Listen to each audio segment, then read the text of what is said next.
Warga di Desa Rowoyoso, Kecamatan Wonokerto, Kabupaten Pekalongan, dihebohkan adanya air yang keluar secara misterius. Mereka kemudian berebut air yang dianggap membawa berkah itu. Namun, ternyata air itu berasal dari jaringan air PDAM yang rusak. Air yang mengucur deras sejak pukul 2 waktu Indonesia Barat Minggu tanggal 20 April tahun 2025 ini dianggap aneh karena sebelumnya tidak ada sumber mata air setempat. Apalagi air yang keluar jernih dan tidak berbau.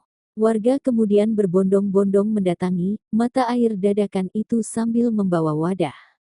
Mereka berebut mengambil air yang diyakini memiliki khasiat itu. Kepala Desa Rowoyoso, Subhan mengatakan awalnya aliran air itu hanya kecil. Semakin lama alirannya semakin deras.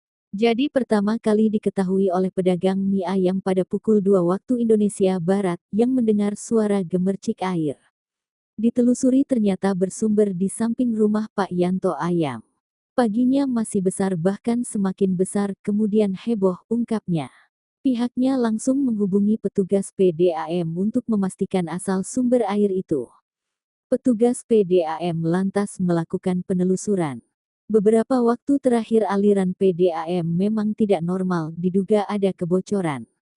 Pihak PDAM lantas melakukan pengujian dengan mematikan pusat aliran air. Tadi kita pastikan dulu itu air dari jaringan yang rusak, kita tutup dari pusatnya. Setelah ditutup, ternyata air berhenti, kata Kepala Unit PDAM Wonokerto, Kabupaten Pekalongan, Misran. Dengan demikian, mata air ajaib tersebut dipastikan pipa PDAM yang bocor. Usai sumber air itu dipastikan aliran air PDAM, mata air misterius itu kemudian